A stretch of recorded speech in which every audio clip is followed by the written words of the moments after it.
इस वीडियो में जो है हम ये देखेंगे कि दो कोएक्सियल सोलेनॉइड्स का म्यूचुअल इंडक्टेंस कितना होता है। देखिए, इससे पहले जो है हमने एक वीडियो में म्यूचुअल इंडक्टेंस पे काफी डिटेल्स में चर्चा किया है, तो मैं इस वीडियो में जो है इस पर चर्चा नहीं करूंगा, क्योंकि एक ही चीज को बार बार रिपीट करने का कोई मतलब भी नहीं बनता है। तो यहां पर देखिए फिगर में ये हो गया एक सोलेनॉइड S2 और इसके अंदर देखिए तो यहां पर ये एक और सोलेनॉइड है S1। अगर आप यहां पर इस S1 सोलेनॉइड को देखें तो ये होगा एक एक्सिस जो कि इसके सेंटर से पार होगा और यही एक्सिस इस सोलेनॉइड S2 के भी सेंटर से पार होगा। तो इसीलिए हम इसे कहते हैं कि यह है कोएक्सियल सोलेनॉइड्स, क्योंकि दोनों का जो एक्सिस है वो सेम है। अब यहां पर ये जो सोलेनॉइड S1 है, इसमें देखिए जो टोटल नंबर ऑफ टर्न है वो है यहां पर N1, जबकि वहीं पर इस सोलेनॉइड S2 में जो टोटल नंबर ऑफ टर्न है वो है यहां पर N2। और दोनों ही सोलेनॉइड्स का जो लेंथ है वो देखिए वो है यहां पर L। और अगर यहां पर इस सोलेनॉइड S1 का रेडियस देखें तो ये है R1 और S2 का जो है रेडियस देखें वो है यहां पर R2। तो यहां पर देखिए अगर हम इस सोलेनॉइड S2 में करंट फ्लो करवाते हैं तो फिर हम इसके रेस्पेक्ट में इस S1 सोलेनॉइड का म्यूचुअल इंडक्टेंस कितना होगा वो पता कर सकते हैं। और अगर हम इस S1 सोलेनॉइड में करंट को फ्लो करवाते हैं तो फिर S1 के रेस्पेक्ट में S2 का म्यूचुअल इंडक्टेंस कितना होगा वो हम पता कर सकते हैं। तो सबसे पहले हम ये देखेंगे कि अगर हम S1 से करंट को फ्लो करवाते हैं तो फिर S1 के रेस्पेक्ट में इस S2 का म्यूचुअल इंडक्टेंस कितना होता है।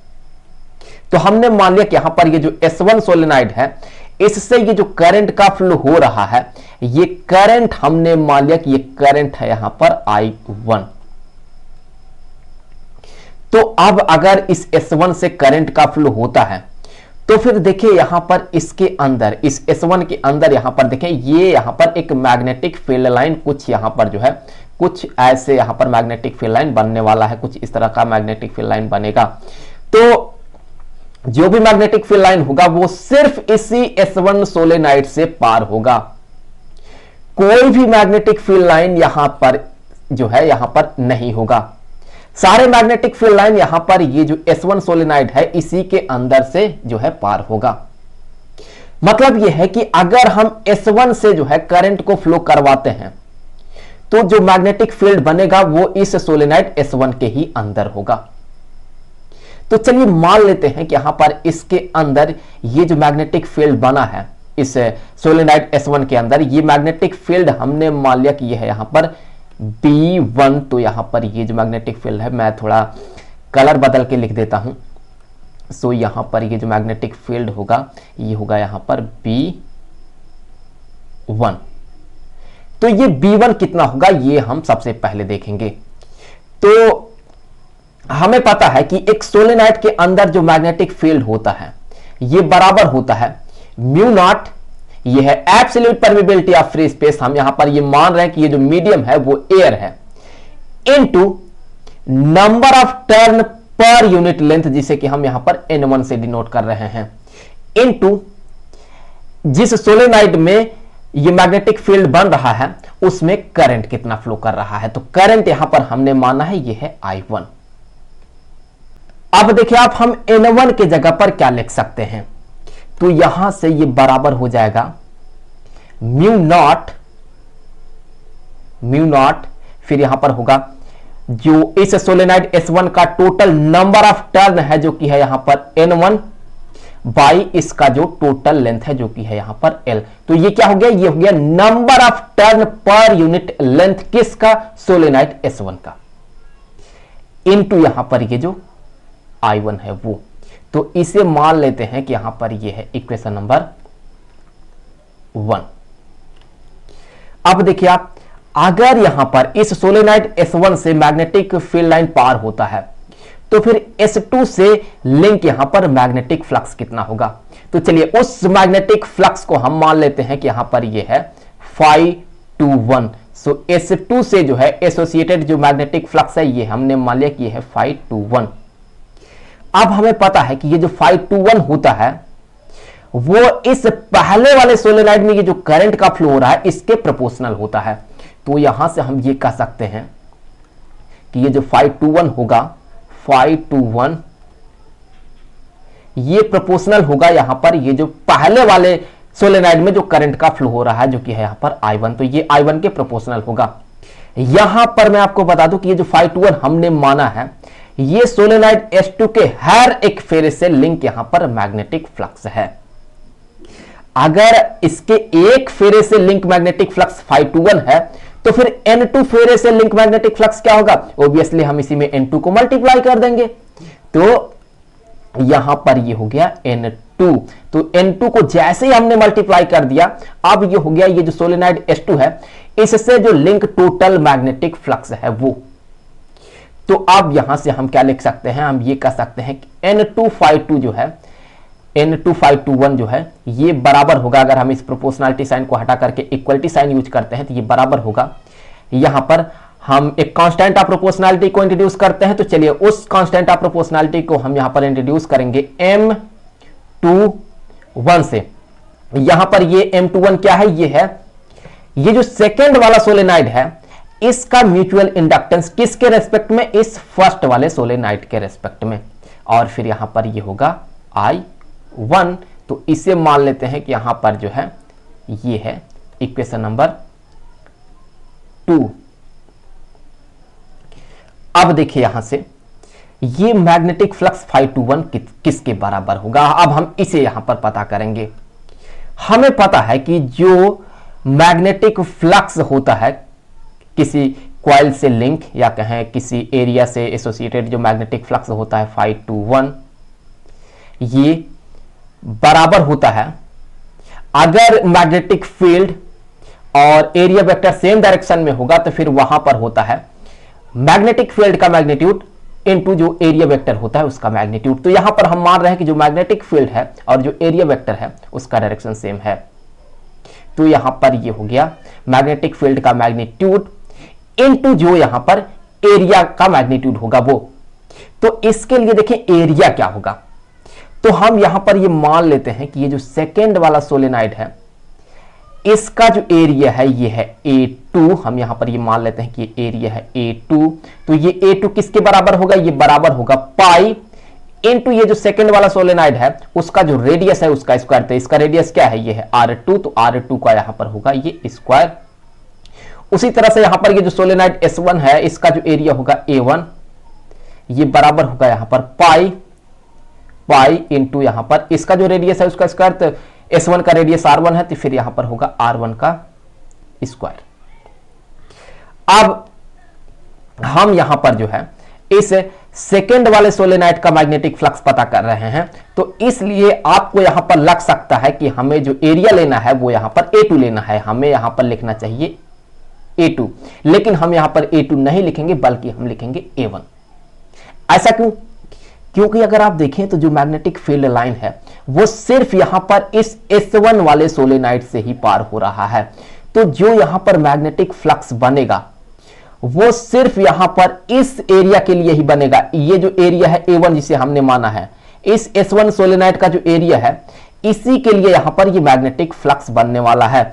यहां पर इसके बाहर देखिए यहां से कोई भी फील्ड लाइन पार नहीं हो रहा है। तो अगर यहां से कोई भी फील्ड लाइन पार नहीं होगा तो इसका मतलब यह है कि यहां पर जो है ये जो एरिया होगा यहां पर इसका कोई मैग्नेटिक फ्लक्स भी नहीं होगा। तो जो मैग्नेटिक फ्लक्स बनेगा वो सिर्फ यहां पर इतने ही एरिया के लिए मैग्नेटिक फ्लक्स बनेगा। तो ये एरिया क्या है? ये इस S1 सोलेनॉइड का एरिया है जो कि हमने माना है वो है A1 और जो कि बराबर है पाई R1 स्क्वायर के। तो हमें यहां पर A1 को ही कंसीडर करना है। तो चलिए यहां पर हम लिख देते हैं ये जो यहां पर A1 है वो, सो A2 की जगह पर हम लिखेंगे यहां पर A1। तो यहां पर ये हो गया A1, मैं वही कलर से लिखूंगा। तो यहां पर ये हो गया A1 हो गया ये। अब चलिए यहां पर ये जो B1 है, वैसे यहां पर हमें B1 कहना चाहिए क्योंकि यहां पर मैग्नेटिक फील्ड B1 है।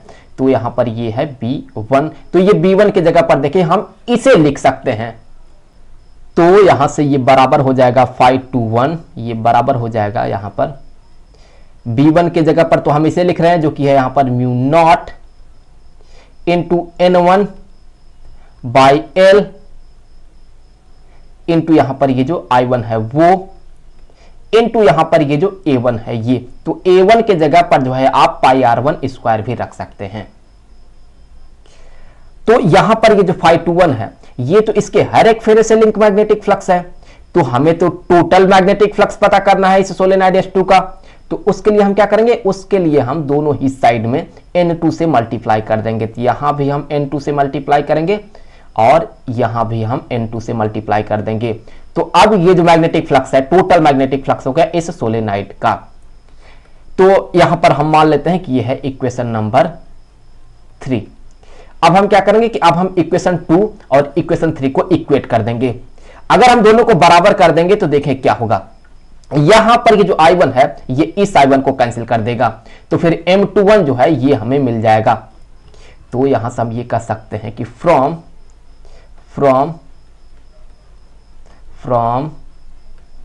इक्वेशन 2 एंड इक्वेशन 3, तो यहां से ये जो है M21 हमें मिलेगा, M21 ये बराबर हमें मिलेगा, क्योंकि I1 तो I1 को कैंसिल कर रहा है, तो फिर ये हो गया, हम इसे थोड़ा सजा करके भी लिखेंगे, तो ये हो गया mu naught into N1 into N2 और फिर यहां पर ये जो A1 होगा वो डिवाइडेड बाय यहां पर ये जो इसका लेंथ है वो, तो यहां पर हो गया ये L। तो ये तो हो गया इस दूसरे वाले सोलेनॉइड का म्यूचुअल इंडक्टेंस इस पहले वाले सोलेनॉइड के रेस्पेक्ट में। अब हम इसी तरह से जो है हम पहले वाले सोलेनॉइड का म्यूचुअल इंडक्टेंस पता कर सकते हैं इस दूसरे वाले सोलेनॉइड के रेस्पेक्ट में। अगर आप यहां पर ध्यान से इस फार्मूले में देखें तो कहीं भी करंट I1 अपीयर नहीं कर रहा है। तो इसका मतलब यह है कि अगर हम ये मान लेते हैं कि यहां पर ये जो सेकेंड वाला सोलेनॉइड है इसमें करंट का फ्लो हो रहा है I2 और अब यहां पर I1 फ्लो नहीं कर रहा है, तो जब हम यहां पर इस S1 का म्यूचुअल इंडक्टेंस पता करेंगे इस S2 के रेस्पेक्ट में, तो उसमें ये I2 अपीयर नहीं करेगा।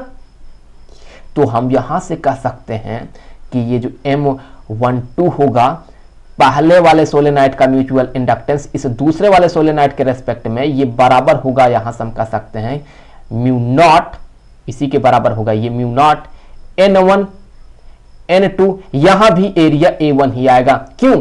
क्योंकि जो मैग्नेटिक फ्लक्स बन रहा है वो तो इसी एरिया के लिए बनेगा, तो यहां भी एरिया A1 ही होगा। तो यहां पर हो गया A1 डिवाइडेड बाय यहां पर ये जो टोटल लेंथ है, दोनों ही सोलेनॉइड का टोटल लेंथ L ही है, तो यहां पर होगा ये L।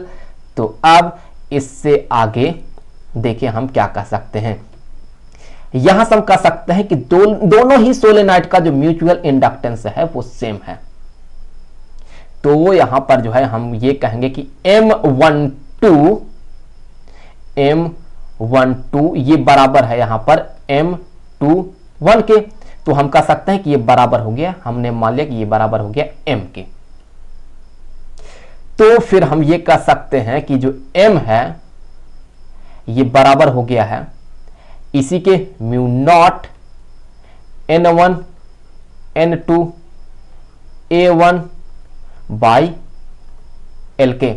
तो यहां से ये क्लियर है कि चाहे पहले वाले सोलेनॉइड में करंट का फ्लो हो या फिर दूसरे वाले सोलेनॉइड में करंट का फ्लो हो, पर म्यूचुअल इंडक्टेंस दोनों के लिए सेम ही होगा। मैटर नहीं करता है कि किस सोलेनॉइड में करंट का फ्लो हो रहा है।